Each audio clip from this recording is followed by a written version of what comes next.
ganz normaler Tag in der Deutschen Demokratischen Republik. Überall herrscht Stillstand. Überall. Nicht im VEB Sachsenring Automobilbau Zwickau.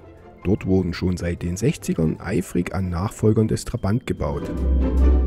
Michael Schinz, einigen vielleicht bekannt aus dem August Horch Förderverein oder durch seine Tätigkeit als Redakteur des Ost-Oldtimer-Magazins 79 Oktan. Ich interessiere mich seit einer ganzen Reihe von Jahren für die Fahrzeugentwicklung in der DDR, speziell für die, die nicht in Serie gegangen sind. Und dazu muss man allerdings auch recht viel Zeit und Engagement aufwenden und in die Archive fahren und auch mit Zeitzeugen sprechen. Und das ist eine Sache, die mir sehr viel Spaß macht und die auch ganz viel positives Feedback, sowohl mit den Gesprächspartnern als auch dann mit den Lesern und Hörern in Vorträgen bringt. Und aus diesem Grund ist ja so ein bisschen meine thematische Heimat und auch was die Person angeht, sowohl der Förderverein des Horch-Museums als auch die Redaktion der Ost-Oldtimer Zeitschrift 79 Oktan. 1958 forderte der Generaldirektor der Vereinigung Volkseigener Betriebe Automobilbau, Kurt Lang, die Rationalisierung der Pkw-Fertigung und eine Begrenzung des Sortiments. Die voneinander getrennte Fertigung in Zwickau und Eisenach sollte künftig durch einen Pkw-Grundtyp mit standardisierten Bauteilen überwunden werden. Der angestrebte Jahresausstoß belief sich auf 200.000 Fahrzeuge. Der P100 besaß einen Dreizylinder-Zweitakt-Reihenmotor mit 995 Kubikzentimetern Hubraum, 48 PS, Geschwindigkeit ca. 130 km/h. Der Verbrauch wäre ca. bei 7,5 Litern auf 100 Kilometern gewesen. Das Gesamtgewicht dieses Wagens betrug 830 Kilogramm.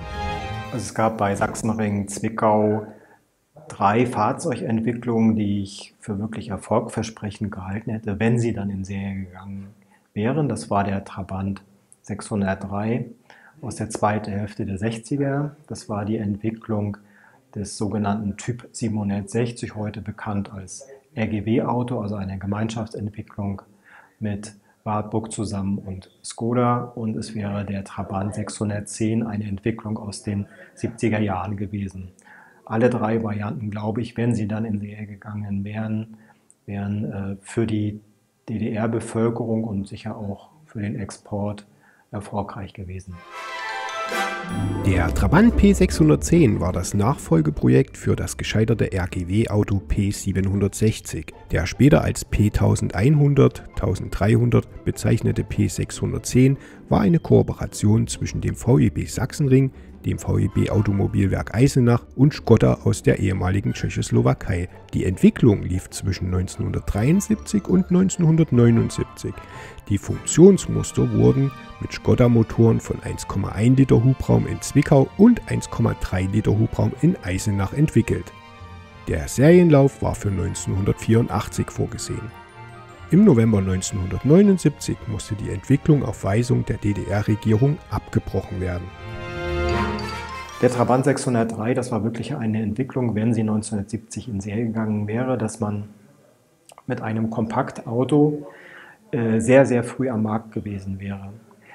Diese Entwicklung Trabant 610 wäre zum Zeitpunkt des Erscheins sicher ein modernes, aber ein absolutes zeitgemäßes Fahrzeug gewesen. Modernes Fahrwerk, Viertaktmotor, vorne quer eingebaut, Ganzstahlkarosserie, große Heckklappe und hätte einfach den damaligen Ansprüchen, die es so auch in Westeuropa zu dem Zeitpunkt gab, Genüge getan. Da die Regierung der Meinung war, dass es keinen großen Bedarf zum Transportieren gibt, war ein Kombi nicht vorgesehen. Sowohl diese 3 Entwicklungen, Trabant 603, Typ 760 und Trabant 610, waren immer als Fließheck, Schräghecklimousine vorgesehen. Ein Kombi sah man nicht als notwendig an, da einfach die große Heckklappe dann auch das einfache Beladen, also für Freizeitzwecke, für Transportzwecke ermöglicht hätte. So viele Ideen, so viele Bestrebungen, aber nie ist etwas daraus geworden. Wer hatte eigentlich die Schuld dafür? Günter Mittag als der Wirtschaftslenker der DDR wird oft die Schuld gegeben, dass diese vielen Fahrzeugentwicklungen nicht in Serie gegangen sind.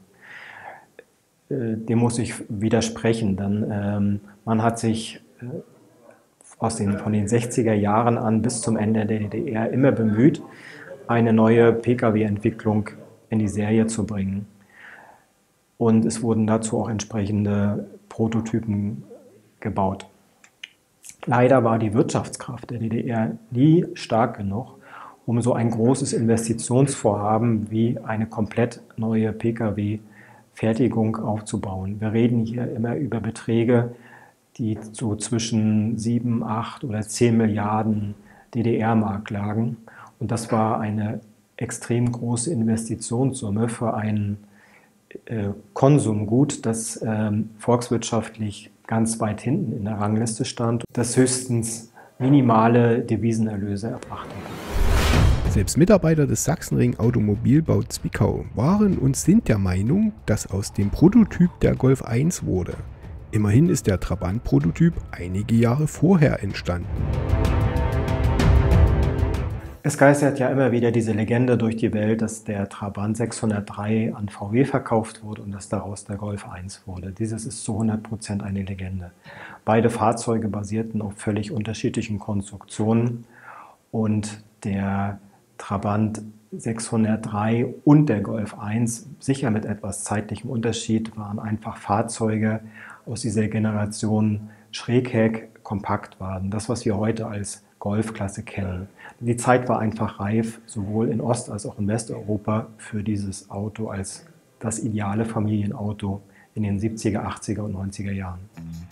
Danke wieder fürs Anschauen. Wie immer würde ich mich über ein Abo oder einen Daumen nach oben freuen. Bis bald, euer Jan.